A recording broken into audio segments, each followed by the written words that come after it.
박근혜 대통령, 최순실 그리고 장시호 씨.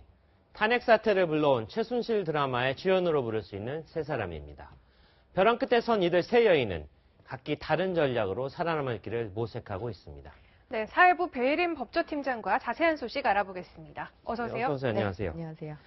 자, 장시호 씨 하면 특검에서 특급 도우미로 통하는 사람인데, 자, 이번에는 특검팀 검사들에게 손편지를 남겼다고 하는데 어떤 얘기입니까? 네, 장시호 씨는 자신을 수사한 검사들에게 네. 이 감사의 손편지를 썼다고 합니다. 네. 이 장시호 씨의 편지에는요, 힘든 시간 속에 너무 감사한 시간이었다. 그리고 70일 동안 마음을 써주신 것이 너무 고맙다. 이런 내용이 들어 있습니다. 감사한 시간이었다 이렇게 얘기했군요. 네, 굉장히 좀 이례적인 편지죠. 네. 의왕대학원에서도 검사들을 생각하면 씩 웃곤 한다 이렇게 얘기했는데요. 의왕대학원이요? 네, 장시호 씨가 수감돼 있는 서울구치소가 경기도 의왕에 있습니다. 네. 이 때문에 자신이 수감돼 있는 구치소를 의왕대학원이라고 표현한 건데 네. 아주 보기 드문 긍정적인 태도의 피고인이라고 하겠습니다. 네. 이 편지를 스스로 자진해서 쓴 건가요? 네, 그렇습니다. 장시호 씨의 변호인의 얘기를 들어봤는데요. 네. 장 씨의 변호인조차 이 죄인이 검사에게 편지를 쓰는 것은 이례적이다 이렇게 평가했습니다. 네. 장시호 씨는 그동안 특검 수사에 도움이 되는 인물이었기 때문에 이 검사들이 장 씨를 대하는 태도도 달랐을 겁니다. 네. 일부 검사는 장 씨가 아들을 보지 못하는 상황을 함께 안타까워하면서요. 네. 힘내라라는 위로도 건넸다고 합니다. 또 윤석열 수사팀장은 이 마지막 조사 때 따로 장시호 씨를 불러서요.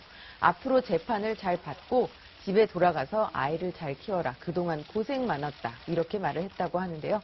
장 씨는 이런 점들에 고마움을 느꼈다고 합니다. 네, 지난 시간에 배혜림 법조팀장이 장 씨가 특검 사무실 안에 본인 어떤 전용 컴퓨터까지 있다고 그렇게 얘기했잖아요. 네. 근데 이번엔 변호인한테 또 쪽지를 남겼다고 하죠? 네, 장 씨는 최근 법정에서 변호인이 증인 신문을 하는 동안 네. 이 변호인에게 메모를 남겼습니다. 네. 변호사님을 보니 입이 바싹바싹 마르던데 고맙다라는 메모를 남긴 겁니다. 이 메모에는 내가 하지 말았어야 할 일들을 많이 했고 보지 말았어야 할 일들을 많이 봤다면서 지난해 왜 아팠는지 알 것 같다 이런 내용도 포함되어 있었습니다. 장시호 씨는 지난해 5월 어깨 수술을 하고 지금까지 약을 먹고 있다고 하는데요. 이렇게 아픈 게 자신의 잘못 탓이었던 것 같다는 반성의 메시지를 보낸 겁니다. 네. 장시호 씨 특유의 넉살이라고 해야 될까요? 이 친화력도 굉장히 화제가 되지 않았습니까? 네, 그렇습니다. 장시호 씨는 특검 조사를 받으면서도 네. 아주 편안한 모습을 보였다고 합니다.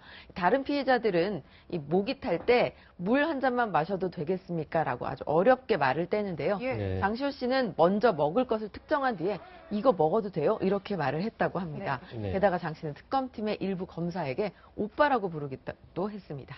네, 저렇게 적극적인 협조의 모습, 네. 저게 어떤 나중에 어떤 재판에 어떤 영향을 미칠지 상당히 궁금해집니다. 네.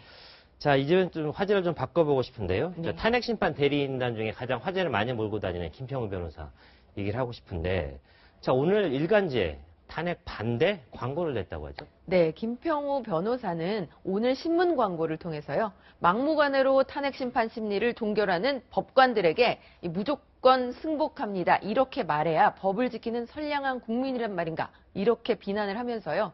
그런 국민은 북한 인민들입니다. 라며 헌재 흠집 내기를 이어갔습니다. 네. 네. 김평우 변호사 같은 경우에는 태극기 집회에 계속 참여를 하고 있잖아요. 네. 이 두 사람의 발언이 논란이 되고 있는데 대통령 탄핵 사건을 국제사법재판소에 가져가야 되겠다 이렇게 얘기했다고요? 네, 지난달 25일 태극기 집회에 나선 김평우 변호사와 장수덕 변호사의 발언을 먼저 직접 보시겠습니다. 무조건 승복해라. 이게 조선시대입니까? 지금 우리가? 저희들은 국제사법재판소까지 갈 각오를 하고 있습니다. 네, 바로 저 발언이 논란이 되고 있는데요. 네. 국제사법재판소, 국가 간의 분쟁과 국제법을 다루는 곳입니다. 그렇죠. 그러니까 대통령 탄핵 심판과는 전혀 관련이 없다는 얘기입니다. 네. 대통령을 탄핵해야 된다는 여론이 비등하자 우리나라의 수사기관은 더 이상 믿을 수가 없으니까 아하. 이 국제사법기관의 판단을 받고 싶다는 취지로 해석됩니다. 네. 전문가의 얘기 들어봤습니다.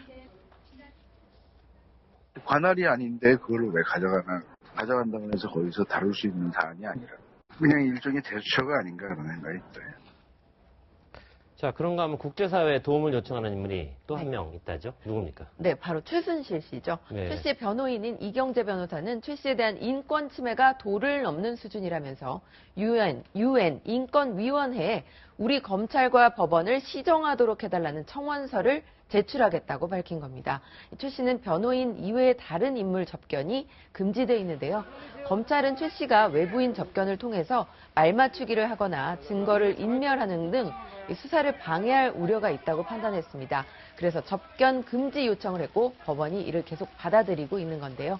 손과 발, 입까지 묶인 상황이 별로 달라질 것 같지 않다. 이런 전망에 따라서 유엔에 호소하는 전략까지 구사하고 있는 겁니다. 그렇군요. 탄핵 사태는 국내 문제죠. 네. 결과가 나오면 그 결과를 가지고 우리 통합의 에너지로 삼으면 될 것 같습니다. 지금까지 사회부 배혜린 법조팀장이었습니다. 잘 들었습니다. 감사합니다.